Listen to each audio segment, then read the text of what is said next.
สวัสดีครับ ขอต้อนรับทุกท่านเข้าสู่พอดแคสต์หลังม่านสีเทา เพราะความจริงมักถูกซ่อนไว้หลังม่าน ในค่ำคืนที่เงียบสงัด เสียงแจ้งเตือนจากหน้าจอโทรศัพท์มือถือที่สว่างจ้ากลางห้องมืดๆ อาจจะเป็นจุดเริ่มต้นของฝันร้ายที่คุณไม่เคยคาดคิด ระวี หญิงสาววัยทำงานที่กำลังมองหาของขวัญชิ้นพิเศษให้กับตัวเอง หลังจากทำงานหนักมาทั้งปี เธอหยุดนิ้วที่กำลังเลื่อนหน้าจอ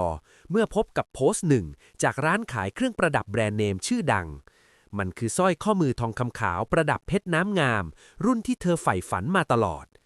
ราคาเปิดประมูลเริ่มต้นเพียงไม่กี่หมื่นบาท ทั้งที่ราคามือหนึ่งในห้างสรรพสินค้าพุ่งสูงไปถึงหลักแสน ระวีเพ่งมองรายละเอียดของหน้าร้านออนไลน์นั้นด้วยหัวใจที่เต้นแรง ยอดผู้ติดตามหลักหลายหมื่นคน ประวัติการโพสต์ขายสินค้าที่มีมายาวนานหลายปี แถมยังมีภาพถ่ายการส่งของ และคำนิยมจากลูกค้าคนอื่นๆ ที่ดูน่าเชื่อถือไปเสียหมด เธอไม่รู้เลยว่าสิ่งที่เธอกำลังเห็นอยู่นั้นเป็นเพียงเปลือกนอกที่ถูกสวมรอยมาอย่างแนบเนียน เพราะร้านนี้ไม่ใช่ร้านจริง แต่เป็นบัญชีที่ถูกกลุ่มอาชญากรแฮ็กเข้าระบบมาเพื่อใช้เป็นฉากบังหน้า ระวีพิมพ์ตัวเลขประมูลลงไปในช่องแสดงความคิดเห็นด้วยความหวัง ไม่กี่นาทีต่อมาเสียงข้อความส่วนตัวก็ดังขึ้น ผู้ดูแลเพจแจ้งว่าเธอคือผู้ชนะการประมูลครั้งนี้ ความตื่นเต้นบดบังความรอบคอบไปจนหมดสิ้น ระวีรีบพิมพ์โต้ตอบกับปลายทางที่ใช้ภาษาที่สุภาพและดูเป็นมืออาชีพเหลือเกิน ทางนั้นแจ้งว่า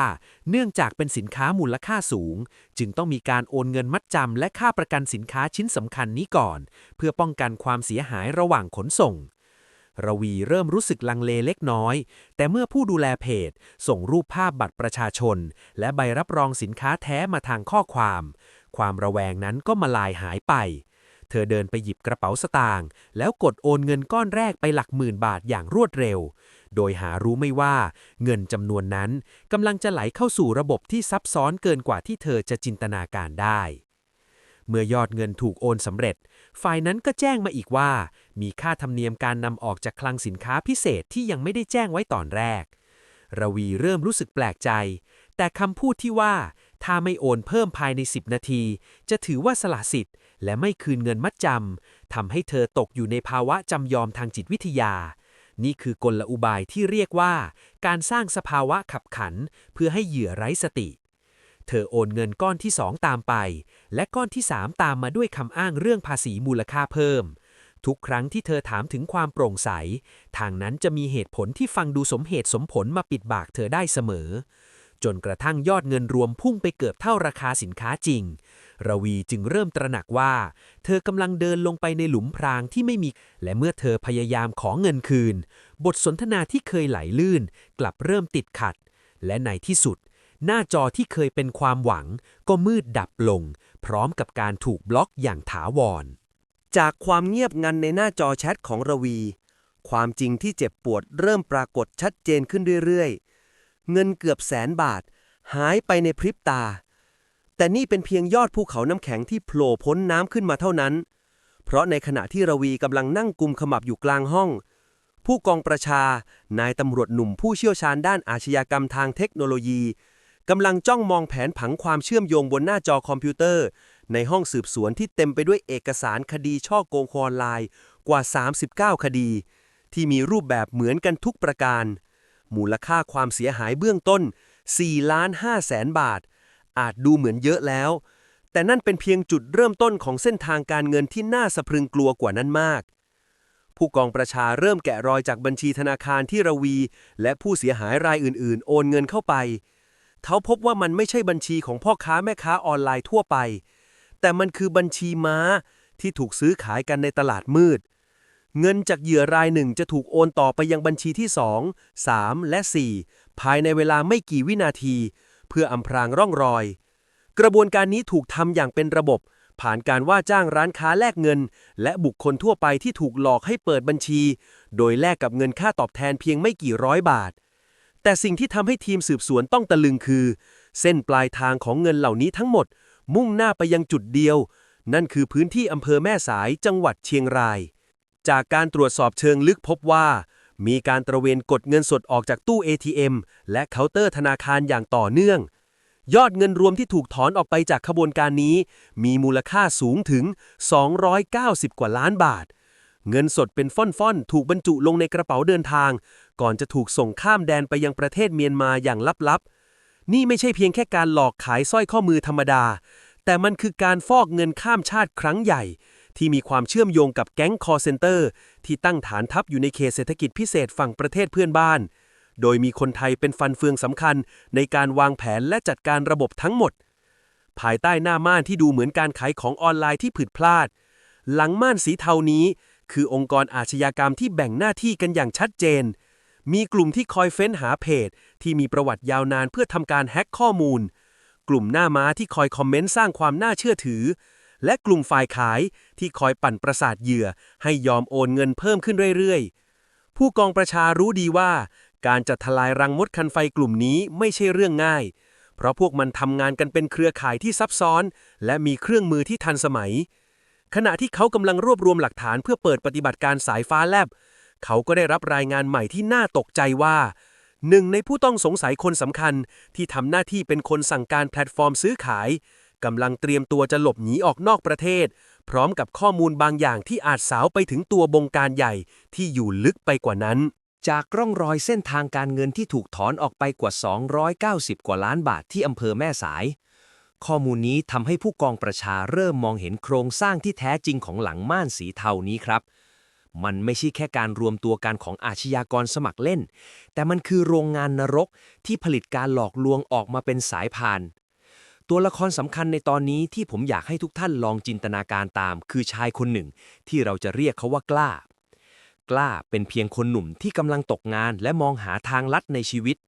เขาถูกชักชวนผ่านกลุ่มลับในแอปพลิเคชันหนึ่งให้มาทำหน้าที่ที่เรียกว่าคนดูแลบัญชีโดยมีคำโฆษณาที่สวยหรูว่างานสบายรายได้ดีไม่ต้องมีความรู้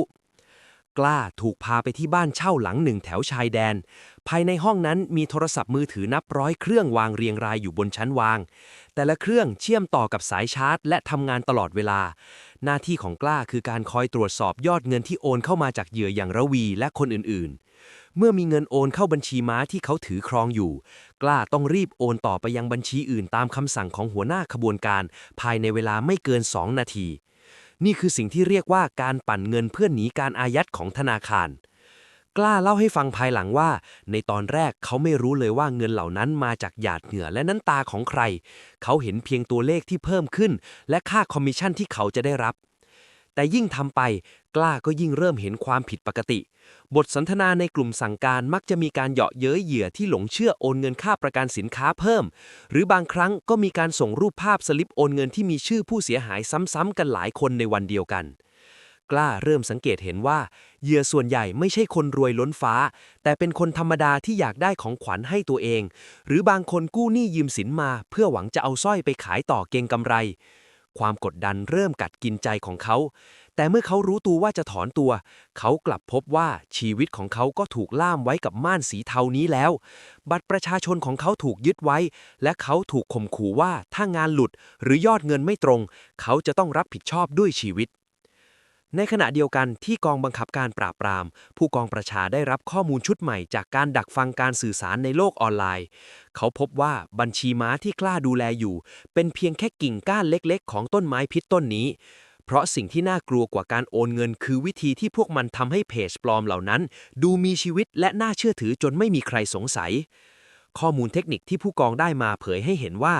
พวกมันไม่ได้แค่สร้างเพจขึ้นมาใหม่แต่พวกมันมีวิธีการที่แยบยลในการไปช่วงชิงเอาความน่าเชื่อถือของคนอื่นมาเป็นของตนเองและความลับนั้นกำลังจะถูกเปิดเผยในไม่ช้าเมื่อทีมสืบสวนเริ่มเข้าใกล้รังไหมของนักแฮกระบบที่ซ่อนตัวอยู่ในเงามืดเมื่อเราขุดลึกลงไปหลังม่านสีเทาความจริงที่ดูเหมือนจะชัดเจนกลับยิ่งซับซ้อนขึ้นครับในพาร์ทนี้เราจะมาดูกันว่าทำไมเพจที่หลอกขายสร้อยข้อมือแบรนด์เนมเหล่านั้นถึงดูน่าเชื่อถือจนคนนับร้อยยอมโอนเงินหลักแสนให้โดยง่ายดายผู้กองประชาและทีมสืบสวนด้านเทคนิคเริ่มพบคำตอบเมื่อพวกเขาเจาะเข้าไปในประวัติการแก้ไขข้อมูลของเพจเหล่านั้นครับพวกเขาพบว่าเพจเหล่านี้เคยเป็นเพจขายเสื้อผ้าเพจรีวิวอาหารหรือแม้กระทั่งเพจของร้านขายปุ๋ยที่มีผู้ติดตามหลักหมื่นคนและเปิดมานานหลายปีแต่วันหนึ่งเพจเหล่านี้ถูกแฮ็ก หรือถูกซื้อต่อไปในราคาถูกจากเจ้าของเดิมที่ไม่ได้ใช้งานแล้ว นักแฮ็กข้อมูลในขบวนการจะทำการลบข้อมูลเก่าออกทั้งหมดแต่เหลือวันที่เริ่มสร้างเพจเอาไว้เพื่อให้เหยื่อที่เข้ามาตรวจสอบรู้สึกว่าร้านนี้เปิดมานานแล้วนะไม่น่าจะโกงจากนั้นพวกมันจะเริ่มลงโฆษณาหรือที่เรียกกันว่าการยิงแอดโดยคัดเลือกกลุ่มเป้าหมายที่สนใจสินค้าหรูหราผ่านข้อมูลการค้นหาในโซเชียลมีเดียตัวละครอีกคนที่เราต้องพูดถึงคืออาร์ตคือผู้อยู่เบื้องหลังการสร้างรีวิวผีในทุกๆโพสต์ประมูลอาร์ตจะมีบัญชีอวตารหรือบัญชีปลอมในมือเป็นพันบัญชีเขาจะคอยสลับบัญชีเข้าไปคอมเมนต์ว่าได้รับสินค้าแล้วค่ะสวยมากของแท้แน่นอนหรือบางครั้งก็แกล้งทำเป็นเข้าร่วมประมูลเพื่อปั่นราคาให้ดูเหมือนสินค้าชิ้นนั้นเป็นที่ต้องการอย่างมากสภาพจิตใจของเหยื่ออย่างระวีในตอนนั้นถูกล้อมรอบด้วยหลักฐานปลอมๆเหล่านี้จนแยกไม่ออกระหว่างความจริงกับคำลวงอาร์ตเล่าว่าเทคนิคที่ได้ผลที่สุดคือการจัดโปรโมชั่นลดแลกแจกแถมแบบจำกัดเวลาเช่นถ้าโอนภายใน5นาทีนี้จะลดเพิ่มอีก 5,000 บาทหรือแถมแหวนวงเล็กให้อีก1วงความเร่งรีบจะทำให้สมองส่วนเหตุผลของมนุษย์ทำงานช้าลงและความโลภจะเข้ามาแทนที่นี่คือจิตวิทยาการโกงที่ถูกวางแผนมาอย่างเป็นระบบจากฐานปฏิบัติการที่อยู่ไกลออกไปถึงชายแดนผู้กองประชาเริ่มเห็นความเชื่อมโยงว่าอาร์ตและกล้าต่างทำงานภายใต้คำสั่งของคนกลุ่มเดียวกันที่ใช้แอปพลิเคชันลับในการส่งต่องานแต่สิ่งที่ทำให้ผู้กองประชารู้สึกหนักใจที่สุดคือความจริงที่ว่าเงินที่ถูกโกงไปนั้นไม่ได้หยุดอยู่ที่การซื้อของฟุ่มเฟือยของเหล่ามิจฉาชีพแต่มันถูกส่งต่อไปยังบัญชีม้าชั้นที่5และชั้นที่6ก่อนจะถูกแปลงสภาพเป็นทรัพย์สินอื่นๆในฝั่งประเทศเพื่อนบ้านเพื่อฟอกเงินให้สะอาดข้อมูลล่าสุดที่หน่วยกรองข่าวแจ้งมาระบุว่ามีการเคลื่อนไหวที่ผิดปกติของกลุ่มชายชะกันในพื้นที่อำเภอแม่สายซึ่งมีความเกี่ยวข้องกับการขนเงินสดจำนวนมหาศาลข้ามแดนในทุกๆค่ำคืนปฏิบัติการกวาดล้างครั้งใหญ่กำลังจะเริ่มขึ้นในอีกไม่กี่ชั่วโมงข้างหน้าแต่ว่ามีสายโทรศัพท์สายหนึ่งโทรเข้ามาที่โต๊ะทำงานของผู้กองประชาเป็นเสียงที่แหบพร่าและสั่นเครือบอกเล่าถึงความลับบางอย่างที่อาจทำให้รูปคดีนี้เปลี่ยนไปจากหน้ามือเป็นหลังมือเสียงโทรศัพท์ที่สั่นเครือบนโต๊ะทำงานของผู้กองประชาในค่ำคืนนั้นไม่ได้เป็นเพียงการแจ้งเบาะแสธรรมดาแต่มันคือเสียงของขวัญหญิงสาวที่เกือบจะจบชีวิตตัวเองเพราะสูญเสียเงินเก็บทั้งชีวิตไปกับสร้อยข้อมือที่ไม่มีอยู่จริงขวัญเล่าด้วยน้ำเสียงที่สั่นพร่าว่าเธอไม่ได้แค่ถูกหลอกให้โอนเงินค่าสร้อยแต่มันลามไปถึงการถูกหลอกให้ทำงานพิเศษเพื่อหาเงินมาใช้หนี้ที่เธอกู้มาประมูลสร้อยข้อมูลจากขวัญทำให้ผู้กองประชาเห็นมิติใหม่ของขบวนการนี้นั่นคือการที่พวกมันเปลี่ยนเหยื่อให้กลายเป็นเครื่องมือโดยการชักชวนให้คนที่กำลังหมดหนทางมาทำงานเป็นคนโพสต์ข้อความเชิญชวนในกลุ่มต่างๆเพื่อแลกกับเศษเงินที่พวกมันอ้างว่าจะช่วยชดเชยความเสียหายได้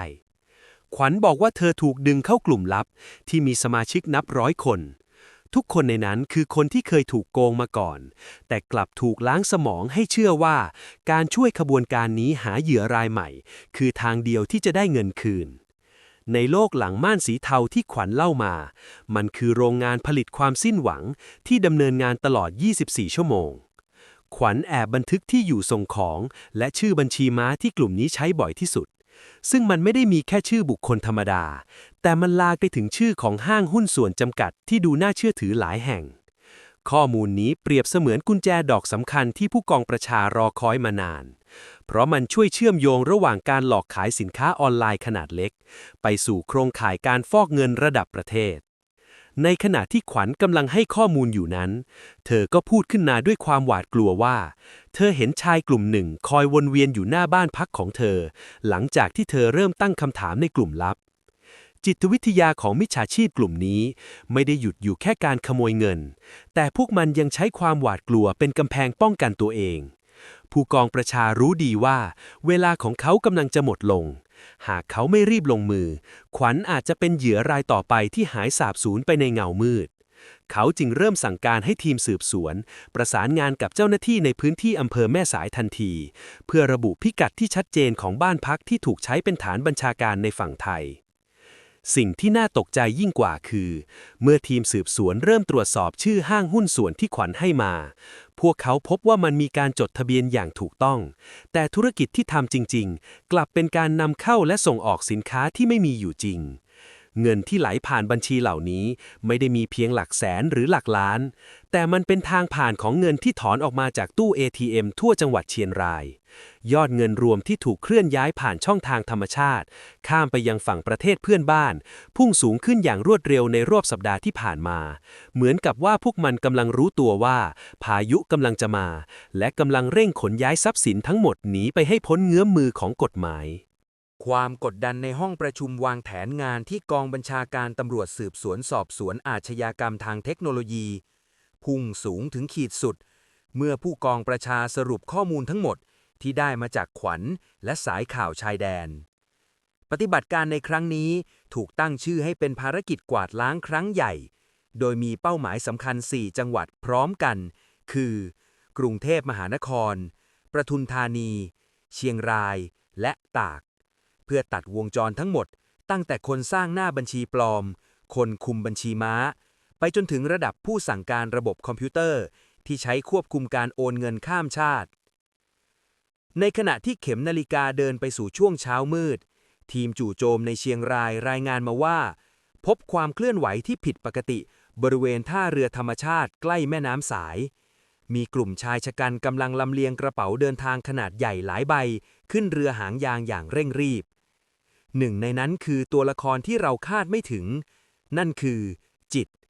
ชายที่เคยทำงานเป็นคนขับรถส่งของทั่วไปแต่ในบันทึกทางการเงินพบว่าเขาคือผู้ที่ตระเวนกดเงินสดจากตู้ ATM มากกว่า290ครั้งในเดือนเดียวจิตไม่ใช่แค่มือปืนรับจ้างกดเงินแต่เขาคือหัวหน้ากลุ่มฟอกเงินฝั่งไทยที่คอยจัดการเรื่องการถ่ายเทเงินสดข้ามพรมแดนผู้กองประชาจ้องมองภาพจากกล้องวงจรปิดที่ส่งตรงมาจากพื้นที่ด้วยสายตาเคร่งขรึมเขาเริ่มวิเคราะห์สภาพจิตใจของอาชญากรกลุ่มนี้พวกมันมีความย่ามใจเพราะทำสำเร็จมาแล้วหลายร้อยครั้งแต่ความย่ามใจนั่นเองที่เป็นจุดอ่อนที่ใหญ่ที่สุดแผนการของมิจฉาชีพคือการใช้เพจสร้อยหรูเป็นเพียงเหยื่อล่อเพื่อสร้างกระแสเงินสดหมุนเวียนให้ดูเหมือนธุรกิจปกติแต่เบื้องหลังคือการทำหน้าที่เป็นศูนย์กลางรับสายที่หลอกลวงคนไทยในทุกรูปแบบ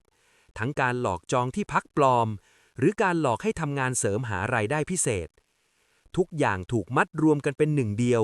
ภายใต้เครือข่ายของเจ้าพ่อคอลเซ็นเตอร์ข้ามชาติสัญญาณสั่งการเริ่มขึ้นพร้อมกันในเวลา05:00 ตรง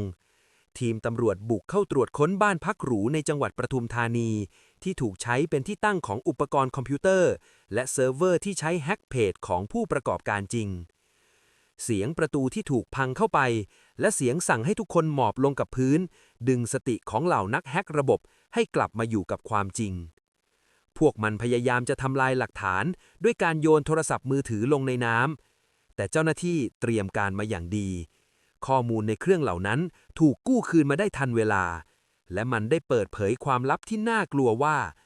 มีคนไทยที่มีตำแหน่งหน้าที่การงานในระดับสูงบางคนคอยเป็นหูเป็นตาให้ขบวนการนี้อยู่ด้วยในขณะที่การจับกุมในจังหวัดอื่นๆกำลังดำเนินไปอย่างราบรื่นแต่ที่แม่สายกลับเกิดเหตุการณ์ไม่คาดฝันเมื่อที่จิตนั่งอยู่นั้นพยายามเร่งเครื่องหนีท่ามกลางความมืดและกระแสน้ำที่เชี่ยวกรากเสียงปืนนัดหนึ่งดังขึ้นกลางลำน้ำและนั่นคือจุดเริ่มต้นของการไล่ล่าที่ไม่ได้จบลงแค่การจับกุมตัวผู้ร้ายแต่มันกำลังจะพาเราไปพบกับทรัพย์สินมหาศาลที่ถูกซุกซ่อนไว้ในสถานที่ที่ไม่มีใครคาดคิดและความลับของเงิน290 กว่าล้านบาทที่ไม่ได้มีเงินจากการโกงสร้อยแต่อาจมีสิ่งที่น่าสะพรึงกว่านั้นซ่อนอยู่เบื้องหลัง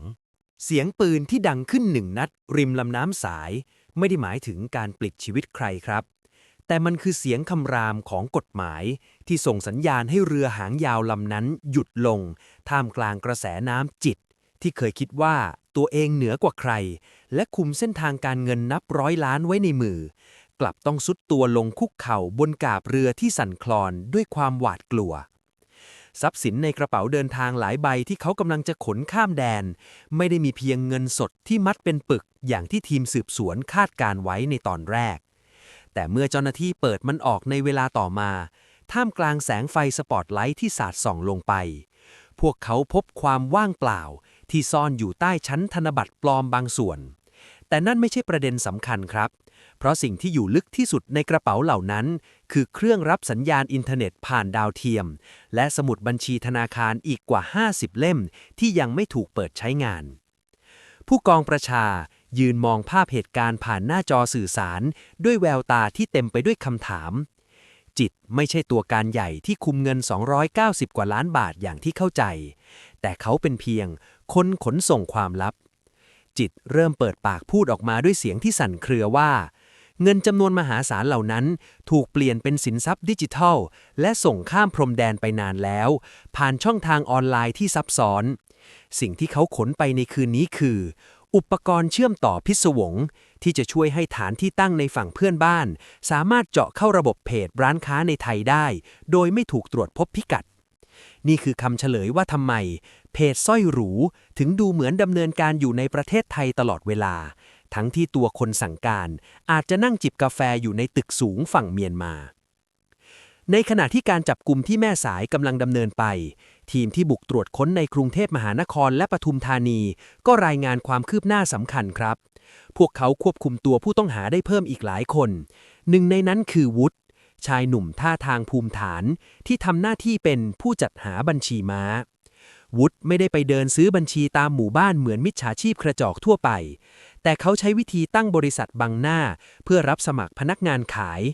โดยให้พนักงานทุกคนต้องเปิดบัญชีธนาคารเพื่อรับเงินเดือนแต่แท้จริงแล้วบัญชีเหล่านั้นถูกนำไปใช้เป็นทางผ่านของเงินจากการโกงสร้อยหรูวุฒิวิเคราะห์ด้วยรอยยิ้มเย็นชาว่ายิ่งระบบการโอนเงินดูเป็นทางการเท่าไหร่เหยื่อก็จะยิ่งลดการระแวดระวังลงเท่านั้นความน่ากลัวของแผนการนี้อยู่ที่การสร้างภาพลักษณ์ครับวุฒิและพวกพ้องจะคอยตรวจสอบว่าบัญชีไหนที่เริ่มมีคนแจ้งความหรือถูกอายัดพวกเขาจะสั่งให้คนดูแลเพจรีบเปลี่ยนเลขบัญชีที่ใช้รับโอนเงินทันทีพร้อมแจ้งเหยื่อว่าระบบบัญชีเดิมมีปัญหาชั่วคราวเพื่อความรวดเร็วให้โอนเข้าบัญชีส่วนตัวของเจ้าของร้านแทนกลวิธีง่ายๆแบบนี้กลับใช้ได้ผลกับผู้เสียหายหลายร้อยรายเพราะความเชื่อใจที่ถูกสร้างไว้จากยอดคนติดตามและรีวิวปลอมๆแต่ในขณะที่ผู้กองประชากำลังจะสรุปสำนวนคดีเขาก็พบความผิดปกติในรายการเงินโอนก้อนหนึ่งที่ไม่ได้วิ่งไปยังชายแดนครับแต่มันกลับวนกลับมายังห้างสรรพสินค้าชื่อดังใจกลางเมืองในรูปแบบของการซื้อทองคำแท่งปริมาณมหาศาลใครกันนะที่เป็นคนรับทองเหล่านั้นไปและม่านสีเทาผืนนี้ยังซ่อนใครไว้อีกร่องรอยของทองคำแท่งมูลค่าหลายล้านบาทนำพาผู้กองประชาและทีมสืบสวนเข้าสู่โลกของการฟอกเงินที่แนบเนียนยิ่งขึ้นครับจากการตรวจสอบภาพจากกล้องวงจรปิดในห้างสรรพสินค้าหลายแห่งพวกเขาพบชายคนหนึ่งที่มีบุคลิกโดดเด่นและดูไม่เหมือนมิจฉาชีพเลยแม้แต่น้อยชายคนนี้ชื่อภูมิคือคนไทยที่เป็นจุดเชื่อมต่อสำคัญระหว่างแก๊งคอลเซ็นเตอร์ข้ามชาติกับระบบเศรษฐกิจใต้ดินในไทยหน้าที่ของภูมิคือการเปลี่ยนเงินร้อนที่ได้จากการหลอกขายสร้อยปลอมให้กลายเป็นทรัพย์สินที่ตรวจสอบที่มาไม่ได้ภูมิจะนำเงินสดที่ทีมของจิตระตระเวนกดออกมาไปกระจายซื้อทองคำและของแบรนด์เนมตามใบสั่งเพื่อส่งต่อไปยังกลุ่มบุคคลที่มีอิทธิพลในต่างแดนในการสอบปากคำผู้ต้องหาทั้ง13คนที่ถูกรวบตัวได้พร้อมกันใน4จังหวัดผู้กองประชาพบรูปแบบจิตวิทยาที่น่าสนใจมากครับพวกเขาไม่ได้ทำงานเพราะความจำเป็นเพียงอย่างเดียวแต่พวกเขาสัมผัสได้ถึงอำนาจในการควบคุมชีวิตคนอื่นผ่านปลายนิ้ว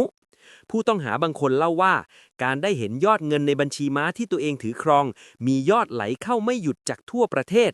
มันทำให้เขารู้สึกเหมือนเป็นเจ้าของตู้ ATM ส่วนตัวพวกเขาไม่เคยเห็นหน้าเหยื่อไม่เคยได้ยินเสียงร้องไห้ของคนที่สูญเสียเงินก้อนสุดท้ายไปจึงไม่รู้สึกถึงบาปบุญคุณโทษใดๆสำหรับพวกเขาระวีหรือขวัญเป็นเพียงแค่ตัวเลขบนสเปรดชีตที่ต้องปิดการขายให้ได้เท่านั้นผู้กองประชานั่นจ้องมองแผนผังความเชื่อมโยงที่ตอนนี้ดูเหมือนใยแมงมุมขนาดมหึมามูลค่าความเสียหาย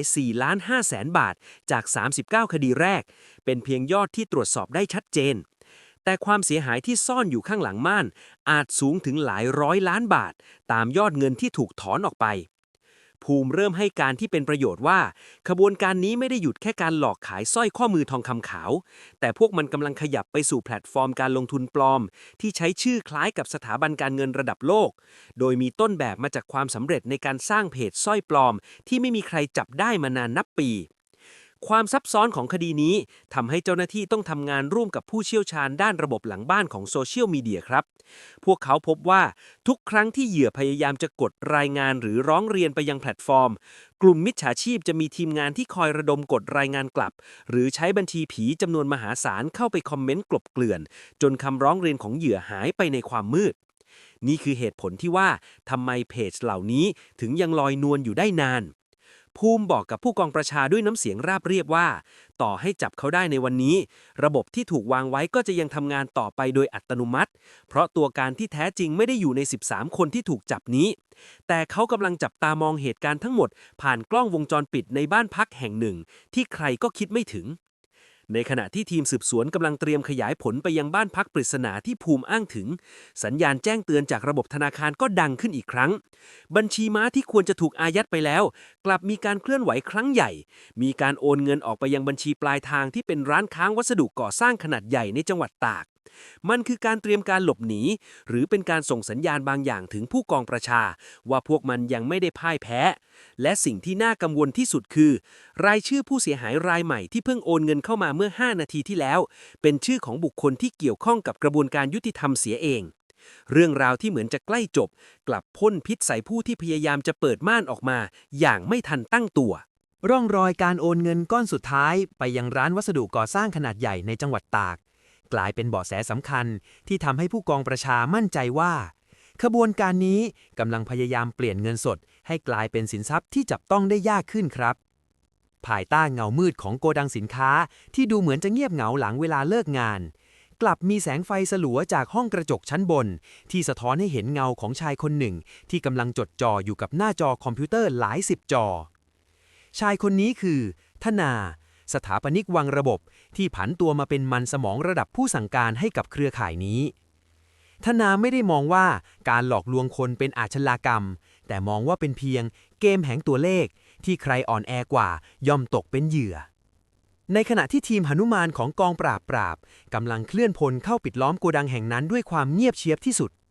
ธนายังคงนั่งพิมพ์ข้อความโต้ตอบกับเหยื่อรายใหม่ที่เขากำลังปั่นหัวให้โอนเงินเพิ่มเป็นค่าภาษีนำเข้าสร้อยคอมือทองคำขาว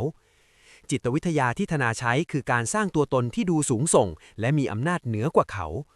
าจะใช้คำพูดที่กดดันให้เหยื่อรู้สึกว่าถ้าไม่ทำตามตอนนี้จะเสียผลประโยชน์มหาศาลเขาเฝ้ามองตัวเลขในบัญชีที่เพิ่มขึ้นด้วยความย่ามใจโดยหารู้ไม่ว่ากล้องวงจรปิดที่เขาใช้ส่องดูคนอื่นมาตลอดบัดนี้ถูกทีมเทคนิคของผู้กองประชาเจาะเข้าระบบและกำลังเฝ้ามองทุกการเคลื่อนไหวของเขาอยู่เช่นกันบรรยากาศในโกดังเริ่มกดดันขึ้นเรื่อยๆเมื่อเสียงฝีเท้าของเจ้าหน้าที่ขยับเข้าใกล้ห้องควบคุมธนาเริ่มรู้สึกถึงความผิดปกติบางอย่างเมื่อสัญญาณอินเทอร์เน็ตของเขาเริ่มติดขัดนี่คือวิธีที่ผู้กองประชาใช้เพื่อบีบให้นักแฮกระบบต้องออกมาจากที่ซ่อนธนาพยายามกดปุ่มลบข้อมูลทั้งหมดในเซิร์ฟเวอร์หลักแต่มันสายเกินไปเสียแล้วเมื่อประตูห้องถูกพังเข้าไปพร้อมกับเสียงประกาศกล้องของเจ้าหน้าที่ธนาซุดตัวลงจากเก้าอี้ใบหน้าที่เคยเรียบเฉยกลับเต็มไปด้วยความตื่นตระหนกเขามองไปที่หน้าจอคอมพิวเตอร์ที่แสดงรายการชี้ผู้เสียหายยาวเป็นหางว่าวรวมถึงระวีและขวัญที่เขามองว่าเป็นเพียงหมากในกระดานการตรวจสอบในที่เกิดเหตุพบหลักฐานสำคัญที่สั่นสะเทือนไปทั้งวงการนั่นคือบัญชีรายชื่อของเพจชื่อดังอีกหลายร้อยเพจที่อยู่ในคิวรอการแฮ็กข้อมูลเพื่อนำมาใช้สวมรอยขบวนการนี้ไม่ได้หยุดแค่สร้อยหรูแต่มันคือโรงงานผลิตเพจปลอมขนาดใหญ่ที่เตรียมจะกระจายตัวออกไปหลอกลวงประชาชนในทุกรูปแบบธนาเริ่มสารภาพด้วยเสียงสั่นเครือว่าเงิน290 กว่าล้านบาทที่ถอนออกไปนั้นส่วนใหญ่ถูกส่งข้ามแดนไปในรูปแบบของสินทรัพย์ที่มองไม่เห็นแต่ยังมีเงินอีกส่วนหนึ่งที่ถูกซุกซ่อนไว้ในรูปแบบของที่ดินและอสังหาริมทรัพย์ในชื่อของเครือญาติที่ไม่ได้รู้เห็นเป็นใจและความลับสุดท้ายที่ธนาพยายามจะปิดบังไว้คือใครคือผู้อยู่เบื้องหลังที่แท้จริงที่คอยสั่งการเขาผ่านแอปพลิเคชันลับอีกทีหนึ่งการล่มสลายของอาณาจักรบนโลกเสมือนของธนาและพวกพ้องคือบทสรุปที่เป็นเหมือนกระจกสะท้อนกรรมได้อย่างชัดเจนที่สุดครับในพาร์ทสุดท้ายนี้ หลังม่านสีเทาจะพาทุกท่านไปดูผลลัพธ์ของการกระทำที่สร้างบนน้ำตาของผู้อื่น ผู้ต้องหาทั้ง 13 คนที่ถูกจับกุมได้ก่อนหน้า รวมถึงธนาและจิต ต่างต้องเผชิญกับข้อหาหนัก ทั้งช่อโกงประชาชนนำเข้าข้อมูลอันเป็นเท็จสู่ระบบคอมพิวเตอร์ และการฟอกเงินข้ามชาติ ทรัพย์สินที่พวกเขาสะสมมาจากการหลอกลวง ทั้งรถหรู บ้านและเงินสด ถูกยึดทรัพย์เพื่อเข้าสู่กระบวนการเฉลี่ยคืนให้กับผู้เสียหาย ซึ่งแม้จะไม่อาจทดแทนความเสียใจได้ทั้งหมด แต่มันคือความยุติธรรมที่ถูกกู้คืนมาได้ ในเชิงจิตวิทยา ตัวละครอย่างธนาที่เคยคิดว่าตัวเองอยู่เหนือผู้อื่น กลับต้องใช้ชีวิตที่เหลือในกรงขังที่เขาไม่สามารถควบคุมอะไรได้เลยแม้แต่เวลาตื่นหรือเวลานอน กรรมที่สนองเขาไม่ใช่เพียงแค่กฎหมาย แต่คือความหวาดระแวงว่าสักวันหนึ่ง คนที่อยู่เหนือเขาขึ้นไป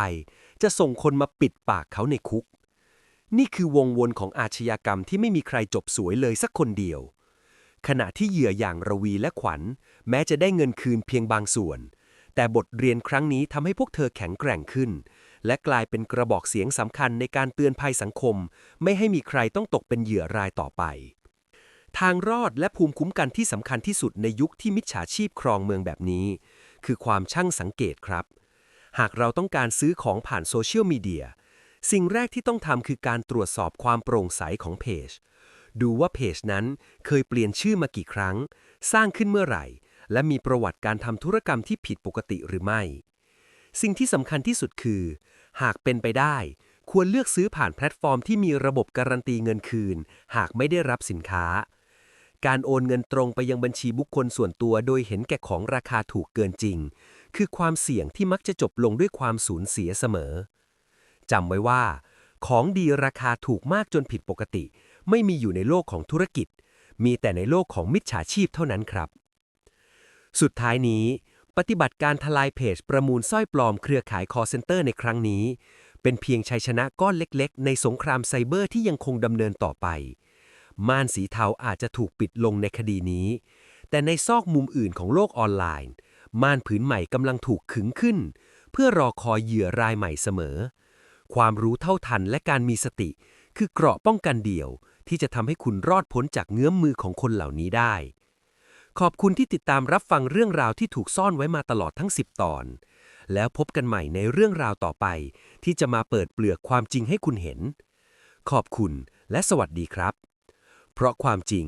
มักถูกซ่อนไว้หลังม่านกับพอดแคสต์หลังม่านสีเทา